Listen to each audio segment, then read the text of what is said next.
ప్రతి సంవత్సరము ఈ సేవా ప్రారంభ దశలో ఈ బుధవారాలు కూడికేమో కార్యాల కొరకు, గురువారాలు జరిగే కూటమేమో ఆశీర్వాదాల కొరకు. కార్యాలు వేరు, ఆశీర్వాదాలు వేరు. కార్యాలు అంటే ప్రియులారా సమస్యలన్నీ పెట్టి ప్రార్థన చేయటం, గురువారాలు కుటుంబ ఆశీర్వాదం. నేను పోయిన ఈ 9 రోజులు కానీ 7 రోజులు కానీ 7 బుధవారాలు కానీ మాటను గుర్తు చేసిన దాఖలు ఉన్నవి.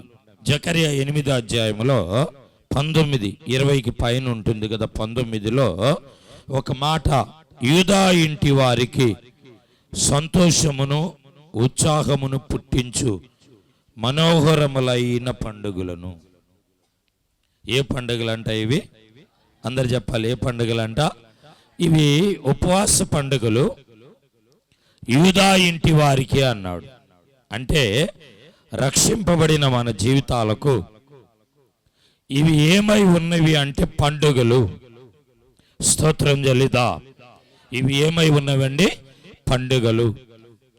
ప్రియులారా, ఈ ఉపవాస కూటాల్లో మనం చాలా మంది నిరాశపడి, చాలా మంది చిన్నగా సునాయాసనంగా తీసేస్తారు.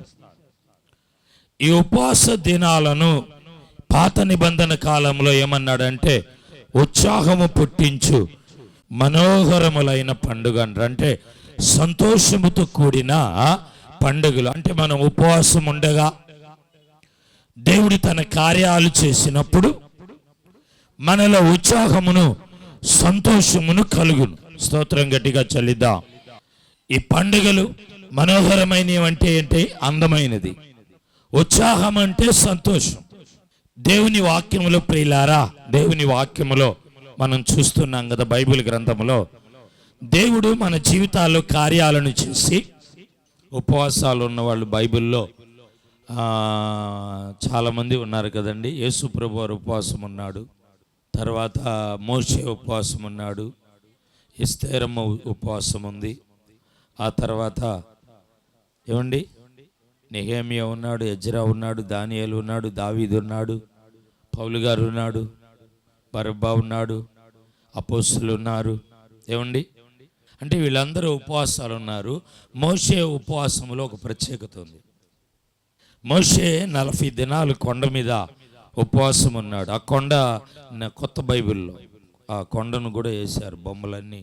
ఈరోజు చూస్తూ ఉన్నా ఆ బొమ్మలు చూసుకుంటూ, అక్కడ ఈత చెట్టు, సీనాయి పర్వతము, ఏమి నూనె అయ్యా నువ్వు తీసుకొచ్చిన నూనె, ఒలివల నూనె, అవి తీసిన గానుగా, అవన్నీ కూడా ఉన్నాయి.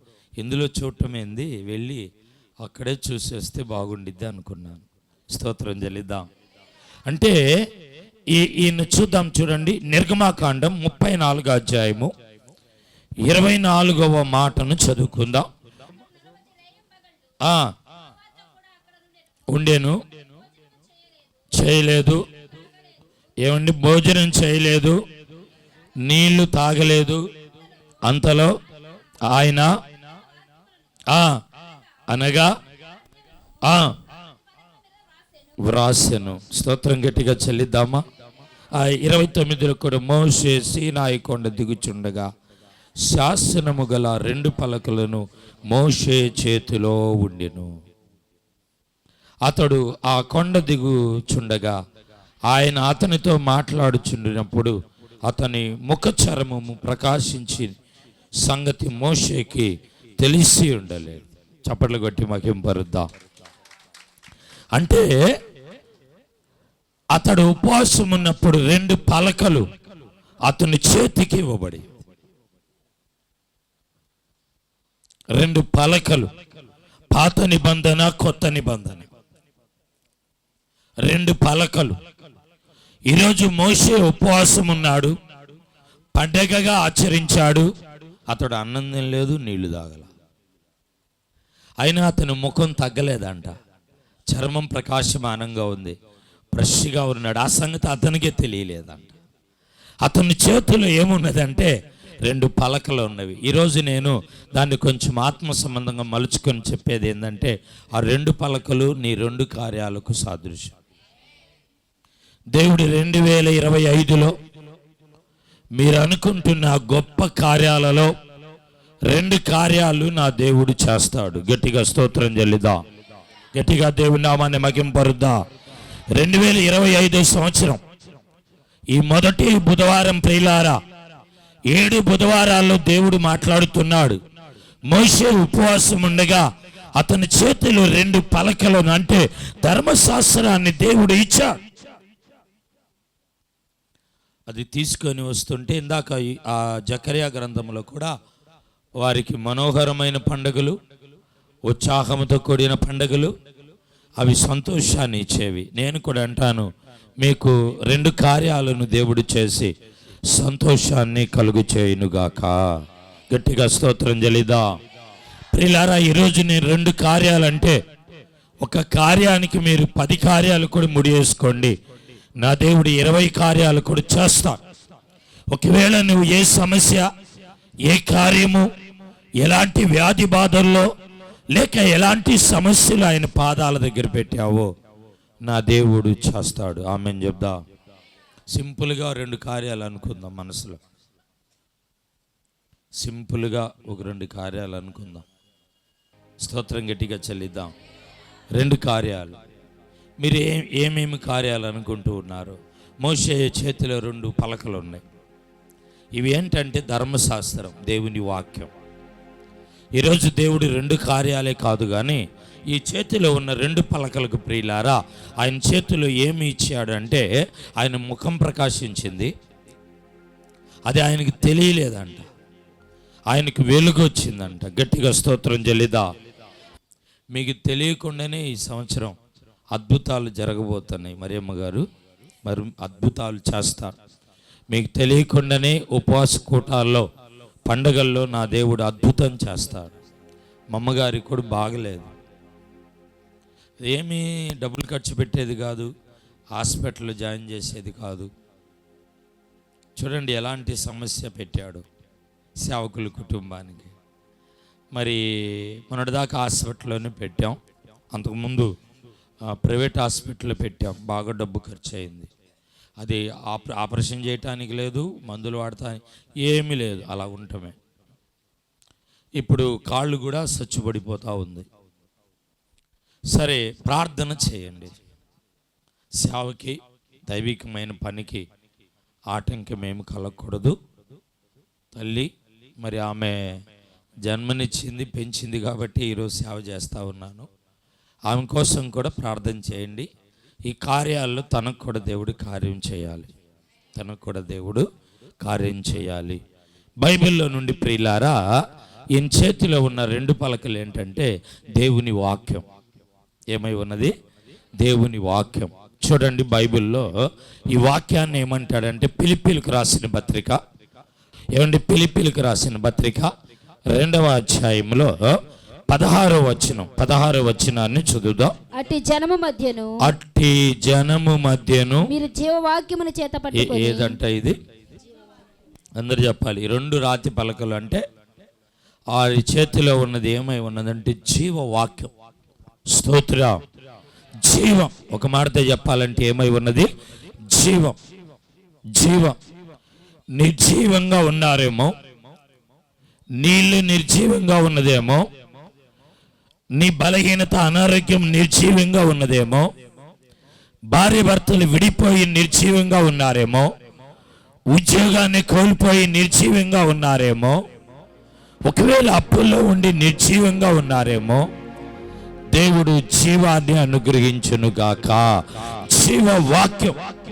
ప్రజలా, ఏ వాక్యం అండి?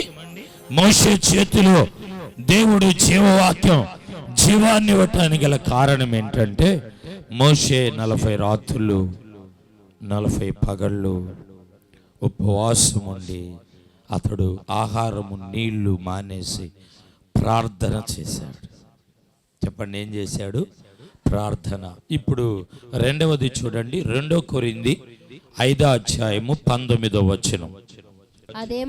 అదేమనగా దేవుడు దేవుడు వారి అపరాధములను వారి మీద మోపక క్రీస్తునందు లోకమును తనతో సమాధాన పరుచుకొనుచు ఆ సమాధాన వాక్యమును సమాధానం. మోషే చేతిలో ఒకటి జీవం, రెండు ఏమున్నది చెప్పాలి అందరూ, ఏమున్నదండి?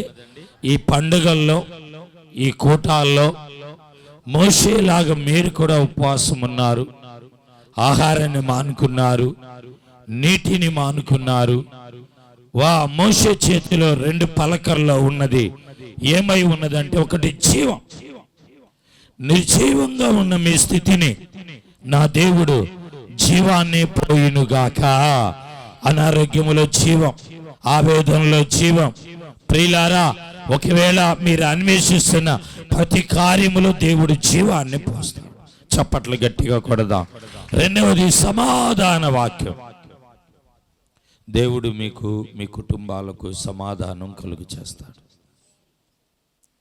ఎందరికీ సమాధానం లేదో, ఎవరికి సమాధానం లేదో దేవుడు ప్రియులారా సమాధానం ఇచ్చే దేవుడు. దేవుడేమిచ్చేవాడు? సమాధానం ఇచ్చేవాడు. ఈ కూటాల్లో దేవుడు ఇవ్వబోతున్న ఆశీర్వాదము మీ ఉపవాసాలకు దేవుడు సమాధానం కలుగు చేయును గాక. మూడవది ఏమై ఉన్నదంటే ఎఫెసీయులకు రాసిన పత్రిక అపోస్తలుడైన పౌలు 1వ అధ్యాయం 13, మీరు సత్యవాక్యమును అనగా ఏమంటున్నాడండి? సత్యవాక్యము. ఒకటి జీవం, రెండు సమాధానం, మూడు సత్యం. నేనే సత్యము, జీవము, మార్గం. సత్యమే నిలబడిది కానీ సత్యమే జైతే అన్నారు. ఎక్కడి నుంచి అన్నారు ఆ మాట? బైబిల్లో నుండి. ఎప్పటికైనా సత్యమే నిలబడింది, ఈ వాక్యమే నిలబడింది. ఎప్పటికైనా ఏమున్నదండి? వాక్యాన్ని నమ్ముకున్న బిడ్డలు, వాక్యాన్ని బోధించే వాళ్ళు సంస్కారంగా కొంచెం అవగాహనతో ఆధ్యాత్మికంగా మాట్లాడతారు. ఈ వాక్యం లేని వాళ్ళు కొంతమంది మాట్లాడతారు టీవీల్లో, సెల్లుల్లో, ఉత్త అలగానే, ఉత్త పోకిరి వంకర మాటలే. ఎందుకు వాళ్ళు వంకర పోకిరి మాటలు వాళ్ళు మాట్లాడతారు ఈ బైబిల్ మీద, సేవకుల మీద, క్రైస్తత్వం మీద? అంటే వాళ్ళకు వాక్యం లేదు, వాళ్ళకున్న వాటిలో సత్యం లేదు.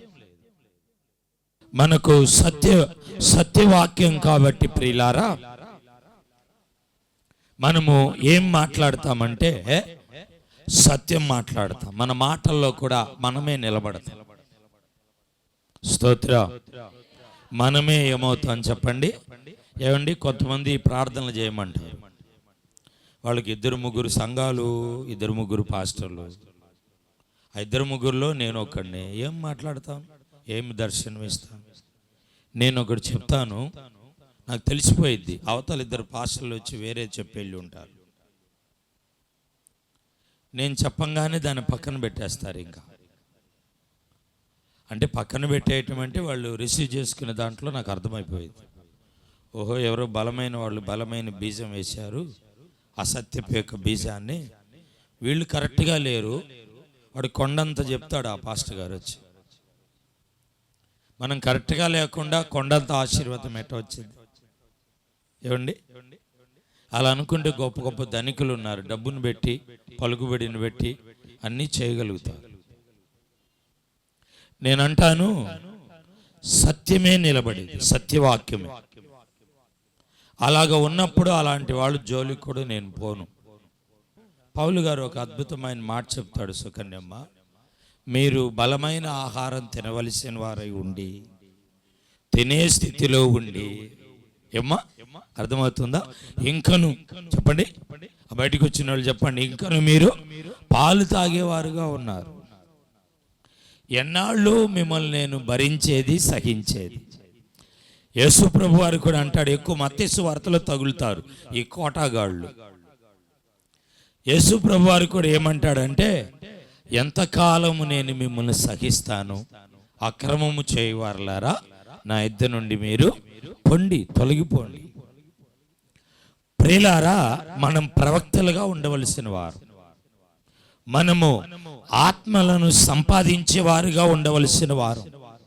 కానీ ఎలా ఉన్నాం మనం? ఇంకా చేయి చాపేవారుగా, సంఘాలు తిరిగేవారుగా, ఒకళ్ళకి ఇద్దరు ముగ్గురు సేవకులు కలిగి ఉండేవారుగా దేవుని వాక్యములో మనం చూస్తున్నాం.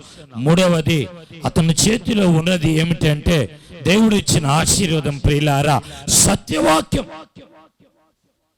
40 దినాలు తాను చేసిన పండగలో, మనోహరమైన పండగలో, సంతోషాన్ని ఇచ్చే పండగలో ప్రియులారా, దేవుడు ఇచ్చిన ఆశీర్వాదం ఏమిటంటే జీవాన్ని పోశాడంట, సమాధానమునిచ్చాడంట, సత్యము నిలబడిద్ది ఎప్పటికైనా. మా మేనమామ ఒక ఆయన ఉండేవాడు. ఈరోజు మమ్మల్ని చూసినప్పుడు నాకు అదే అనిపించింది. ఆయన గుర్తుకొచ్చాడు. అరే బాబు, సత్యాన్ని గొయ్యి తీసి ఎంత లోపలికి క్రేన్లు పెట్టేసి తవ్వి ఎంత లోపలికి పాతి పెట్టినా అది సత్యం కాబట్టి అది లోపల ఉండదంట. అది ఏంటంటే అండి, అది సత్యం కాబట్టి ఏమవుతుంది, అది లోపల ఉండదు. నేను అంటాను, ఒకవేళ దైవ సేవకులు చెప్పొచ్చు, వారి గురించి నేను అనట్లేదు. ముందు నువ్వు సత్యంలో నిలబడ్డావా? నీ ఇంట్లో బాప్తీసం తీసుకున్నారా? బాప్తీసం తీసుకోనని వాళ్ళు ఉన్నప్పుడు వాళ్ళు తీసుకునేటట్లుగా మీరు వాళ్ళని చేయాలి. నేను ఈరోజు కూడా పంచుకున్నాను కొంతమందితో. నేను దేవుని పని చేసుకుంటూ వెళ్తున్నాను. బాప్తీసాలు ఇవ్వటం, ఆత్మలు సమకూర్చటం, బలహీనంగా ఉన్న వాళ్ళని బలపరచటం, సమస్యల్లో ఉన్న వారికి విడుదల ఇవ్వటం, దర్శనాలు కళలు వస్తే దానికి విడమర్చి చెప్పటం, నా పని నేను చేసుకుంటూ వెళ్తున్నప్పుడు దేవుడు తన పనిని దేవుడు ఏం చేస్తున్నాడు? మనం ఎవరికొరకో ఎదురు చూడాల్సిన పనిలా మీ పని, మీ ఇంట్లో, మీ దేశంలో, మీ సంఘంలో మీ పరిస్థితి ఎలా ఉందో ఒకసారి మీ పని మీరు చేస్తే దేవుడు ప్రియులారా మీ పని ఆయన చేస్తాడు. మీరు సత్యములో ఉంటే చేస్తారు. మనం దేంట్లో ఉండాలి? సత్యవాక్యం. ఇప్పుడు మోషే ప్రియులారా ఈ 3 ఉన్నప్పుడు అతని ముఖం ఏమైందంటే ప్రకాశించెను.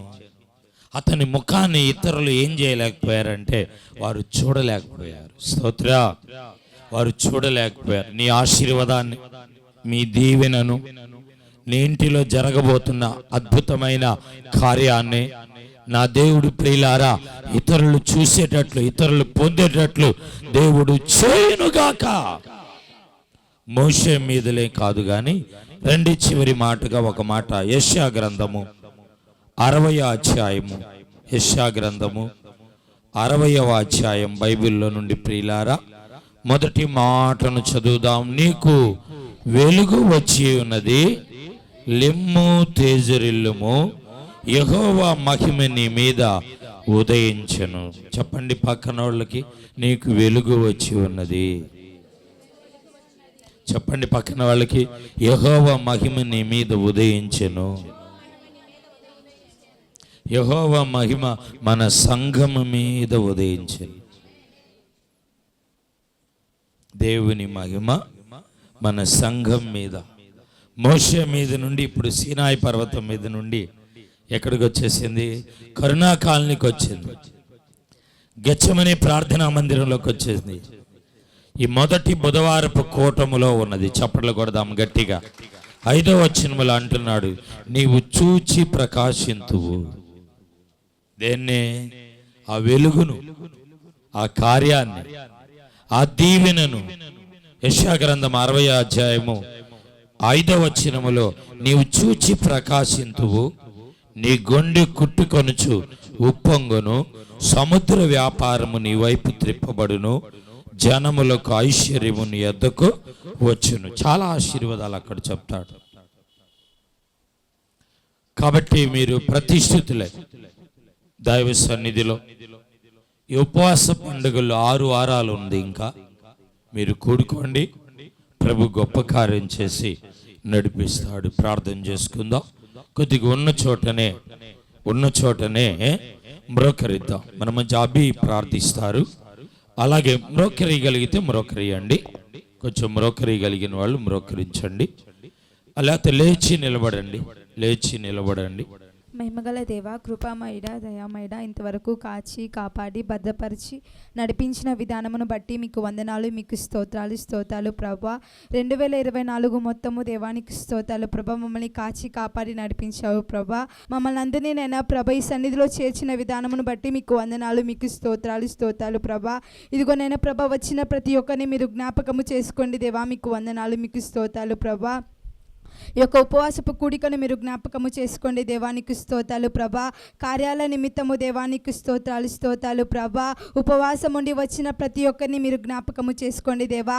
ఆ యొక్క కార్యాలను మీరు జ్ఞాపకము చేసుకోండి దేవా, మీకు వందనాలు, మీకు స్తోత్రాలు ప్రభా. ఏ కార్యాల నిమిత్తం అయితే దేవానికి స్తోత్రాలు ప్రభా.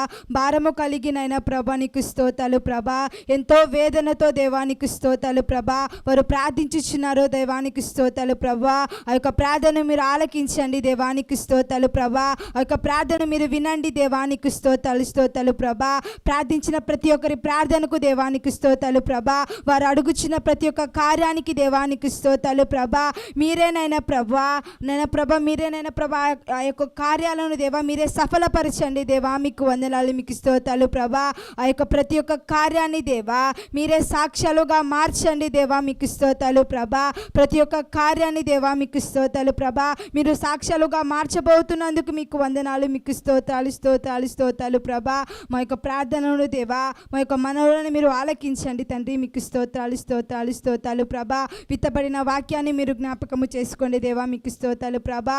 ఆ యొక్క వాక్యాన్ని దేవా నీకు స్తోత్రాలు ప్రభా మేము భద్రపరుచుకొని దేవా, మా హృదయంలో భద్రపరుచుకొని నైనా ప్రభా, గ్రహించే మనసును దేవా, సిద్ధపడే హృదయాన్ని మాకు దయచేయండి దేవా, మీకు స్తోత్రాలు ప్రభా. ఒక చెవిన విని మరొక చెవిన మేము వదలకుండా దేవానికి స్తోత్రాలు ప్రభా. ఆ యొక్క వాక్యానుసారముగా నైనా ప్రభా మేము కూడా నడుచుకొని నైనా ప్రభా మిమ్మల్ని మహిమపరిచినైనా ప్రభా, మేలులను నైనా ప్రభా, ఆశీర్వాదాలను నైనా ప్రభా మాకును మా కుటుంబాలకు నైనా ప్రభా పొందుకొనుటకు నైనా ప్రభా మీరే మాకు తోడయుండి నడిపించి సహాయం చేయమని నజరేయుడైన యేసు పరిశుద్ధ నామములో అడిగి వేడుకొనుచున్నాను తండ్రి. మహాపరిశుద్ధుడా, ప్రేమ స్వరూపి, సకలాశీర్వాదాల కారణం భూతుడా, అత్యున్నత సింహాసనమందున్న మా ప్రభా, నీ పాద పద్మములకు తండ్రి రాత్రి సమయం ముందు వందనాలు తెలియజేస్తున్నాం. నీ దాసుడు పాస్టర్ గిద్దో శంకరయ్య గారు ఏర్పాటు చేసిన 7 బుధవారం ఉపవాస ప్రార్థనలు తండ్రి అనేక సంవత్సరాలు జరిగినాయి ప్రభా. అనేక సంవత్సరాలు ఎంతోమంది తండ్రి కార్యాలు జరిగించినందుకు వందనాలు స్తోత్రాలు ప్రభా.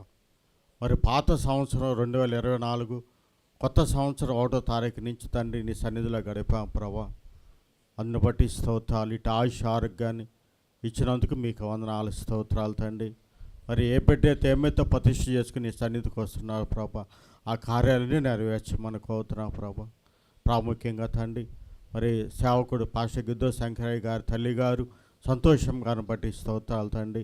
కొద్దిపాటి శరీర బలహీనత ఉండగా నీ నామం స్వస్థపరచమని కోరుతున్నాం ప్రభా. మీకు వందనాలు స్తోత్రాలు తండ్రి. అయ్యా బిడ్డలు మీరు దీవించి ఆశీర్వదించండి తండ్రి. తల్లికున్న బలహీనతలు మీరు ఎరుగున్న దేవ స్వస్థపరచమని కోరుతున్నా ప్రభా. ఏ ఆటంకాలు అవమానాలు నిందలు రాకుండా కంచె కాపుదేమని కోరుతున్నా ప్రభా. మరోసారి తండ్రి నశించిపోతున్న ఆత్మల కొరకు నీ దాసుడు పాస్టర్ గిద్దో శంకరయ్య గారు దైవసేవకుల ప్రేమ గిద్దం కానీ ఎంతో ప్రయాసపడుతుండగా వారి ప్రయాసాన్ని భారాన్ని యొక్క పల్లవకి రాజులో జ్ఞాపకం చేసుకోమని కోరుతున్నావయ్యా. ఈ 7 బుధవారం ఉపవాస ప్రార్థన తండ్రి, ఈ మొట్టమొదటి బుధవారం రాశికరంగా నీకు మహిమతంగా జరిగించినందుకు వందనాలయ్యా. ఇక మిగిలిన 6 బుధవారాల్లో ప్రభా మీకు వందనాలయ్యా. ఏ బిడ్డ అయితే ఏమైతే ప్రతిష్ఠ చేసుకుని సన్నిధికి వస్తున్నారో ఆ కార్యాన్ని నెరవేర్చమని, బిడ్డలు తండ్రి క్షేమంగా తండ్రి ఇళ్ళకి వెళ్తుండగా క్షేమకరంగా గృహాలు చేర్చమని, ఈ రాత్రి సమయం నిద్రించిన ఆత్మ మేలుకొని శుద్ధిస్తూ ఆరాధించే భాగ్యాన్ని కలుగు చేయమని మరొకసారి తండ్రి సంతోష గారిని తండ్రి పాస్టర్ గారు వారి తల్లి గారిని నీ పాదాలు చెంత బేతనం దీవించి ఆస్వాదించి స్వస్థపరచమని నజరేయునామములో ప్రార్థిస్తున్నాం తండ్రి. ఆమేన్.